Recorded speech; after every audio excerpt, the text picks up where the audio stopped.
After watching the heel turn of the decade, John Cena, my childhood hero, team up with The Rock, I'm here to talk about Elimination Chamber. Now, beside that, that's the obvious thing that happened. That's the big, obvious, big story that's everyone's talking about.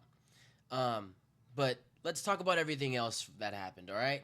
I think Elimination Chamber was one of the best PLEs they've had in about a couple PLEs, all right? I mean, let's start from the beginning, from front to back. Now, when you started this whole thing out, you got the women's um, elimination chamber, and it started out with Naomi and Liv, right? The other four were in the chambers doing their thing, and you had these two. Lights go out, boom, Jade Cargill's music. Now we're off to a hot start, everybody. I'm saying the air got taken right out of the building because when Jade Cargill entered the elimination chamber, you think she's gonna go for Liv Morgan, and she goes straight for Naomi, straight, bam, bam, take her ass out. I mean, she slammed that door on her, damn near broke her neck, and Naomi's getting wheeled out of there. Everyone's jaws dropped, air's taken right out of the building. What is going on here? All right.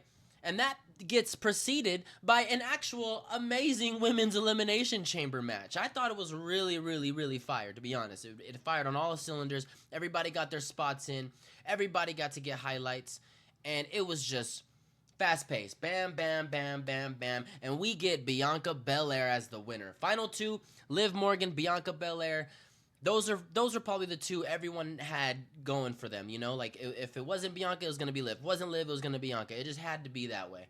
And you end up with Bianca Belair going to WrestleMania to fight either Io Sky or Rhea Ripley. Whether it's a triple threat match, whether it's Rhea, it's going to be fire, all right? So we end up with Bianca Belair versus Rhea Ripley or Io Sky at the end of this women's elimination chamber match with a hot, hot, hot start with Jade Cargill. You know what I'm saying? I mean, she came back with an intensity that I think she needed. The look, the feel, I think she needed all of it, to be honest. Like, that overhaul was amazing. She came back and did the damn thing, right? Put Naomi in his place, put the women's division on notice. All right? Next up, we get the worst part of the elimination chamber. Did I necessarily think that this chamber needed this match? No. Tiffy and Trishy versus Nia Jax and Candice LeRae. It was a match. It was a match. It happened. I think it was more to pay homage to Trish Stratus. It just happened. You know, it wasn't terrible. Wasn't the best thing ever. But it happened. And we get Trish Stratus and Trish Stratus and Tiffany Stratton walking out as the winners. And, you know, it happened. We get a little break. And then we come across the unsanctioned match. Sami Zayn, Kevin Owens, and I said Kevin Owens was going to win. He had to win. And he did. It was brutal. No blood, but it was brutal. These guys beat the crap out of each other. And just like you thought. The ref was in there. No ref shirt, gloves on, ready to go, you know. And it just felt like a match that, you know, WWE was like taking their hands off of a little bit, other than the entrances. Like, you know, great match, amazing match, brutal match. These men put everything on the line and they executed perfectly. I think it was a great unsanctioned match, and I think it needed to happen. Okay? It was good. Amazing. Best part is coming up. Now, next we get the men's elimination chamber, all right? And we start off with the first two is Drew McIntyre and Seth Rollins, right? Now, these men don't like each other. There's a story going on. These fools don't like each other. It's been going on for a long time now. And I think it started out really good. This match was great, top to bottom, right? You get all these spots. You get, you know, Logan Paul, Damian Priest, CM Punk, John Cena get all their spots in. You get the last two, CM Punk and John Cena. Now, either one, I was cool with either one, but I did say John Cena was going to win. My predictions, I was 100% right, top to bottom with the whole card. amazing. Great match. John Cena wins. I'm elated. I'm happy. I'm going through the motions. I'm like, yes, I'm going to WrestleMania to see John Cena and Cody Rhodes go at it. Pretty much John Cena versus John Cena, right? I'm excited. I'm cool with that, you know? And here comes The Rock. Okay, Cody proceeds to come out right after the Elimination Chamber match. And then The Rock comes out with Travis Scott, which everyone's talking about Travis Scott being in this whole last segment. I didn't mind it so much. I thought it brought, I got it, right? Like, I took it as Travis Scott sold his soul to The Rock, to the industry. That's what I felt like. It was the industry versus the people, right? That's what I signified this whole The Rock coming out as. The industry, Hollywood, the elite, and then Cody Rhodes representing the people. Now, he comes down here. Cody, give me your soul. Give it to me, buddy. And Cody's response was, if people didn't like Cody, I think Cody gained respect with some people right here. He told The Rock, no censor, to fuck off. Verbatim. Rock, go fuck yourself. And I died. I said, yes! You got John Cena in the back hyping it up, like, you know, like, yes, let's go. And I could call me naive, call me whatever you want, because I grew up with John Cena as my hero. I was sitting there like, okay, I get it. You know, John Cena, you fuck The Rock, you know, John Cena doesn't like The Rock, so he's like, yeah, Cody, tell him. You fucking shove it up his ass. Like, you let him know you could take that deal and shove it right up your ass, right? You get the hug. The hug. And John Cena's face turns from, like, the way John Cena can manipulate his face to make himself go from face to heel, that right there is why John Cena is so great, right? That's what makes this so great.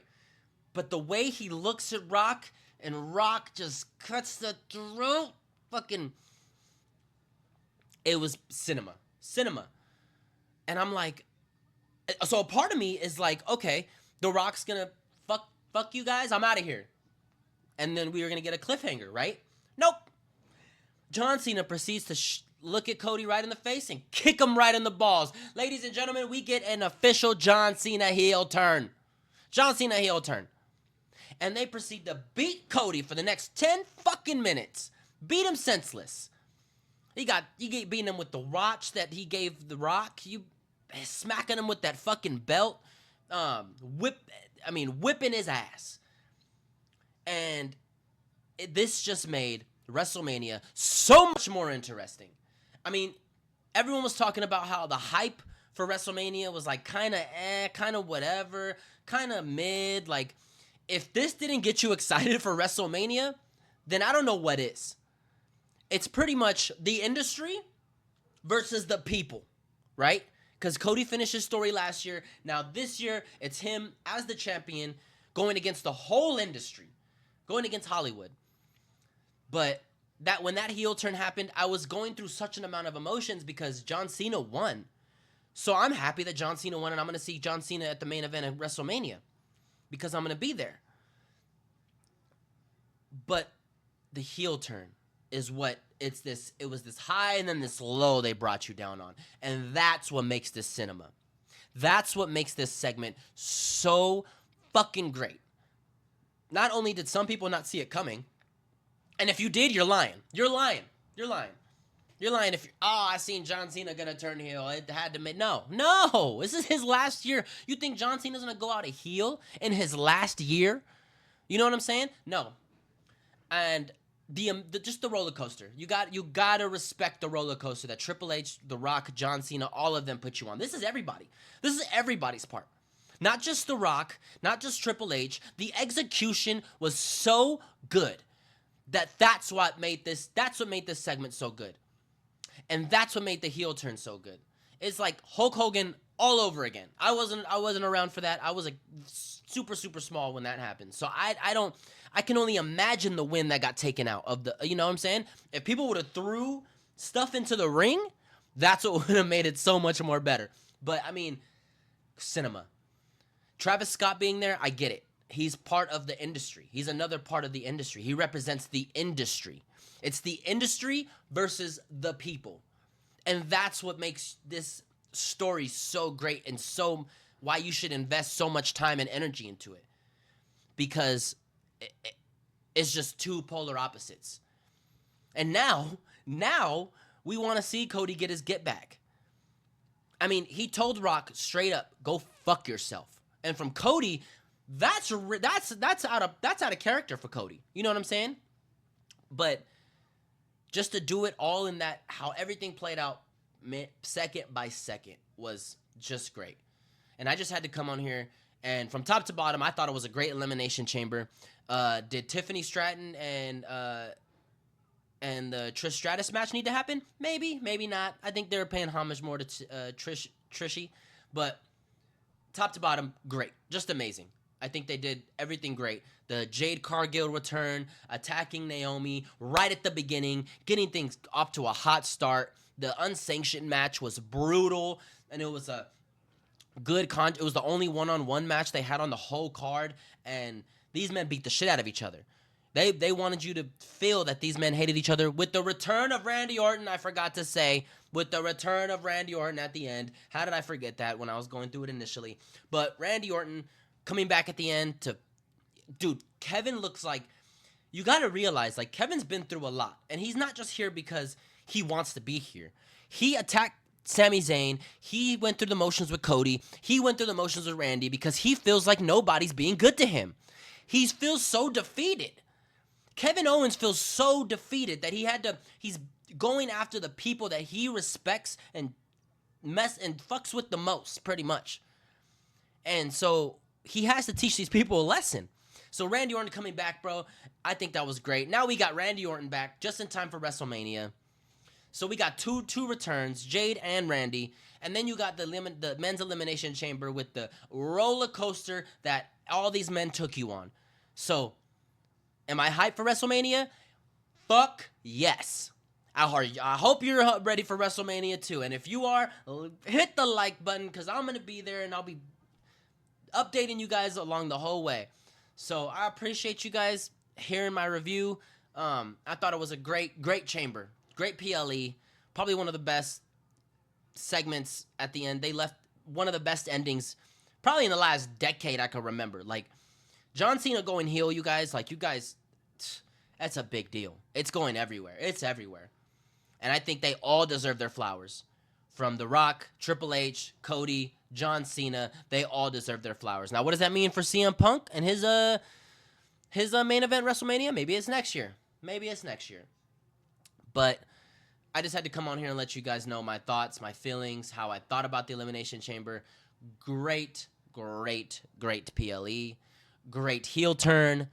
My idol is a bad guy now, and we are getting the industry versus the people at WrestleMania. That's what this represents, guys. So, if you're here, hit the like button, follow me on Instagram. Oh, right here. You know what I'm saying? Thank you for rocking. Thank you for listening. Thank you for watching. And I'll catch you guys in the next one. Yeah.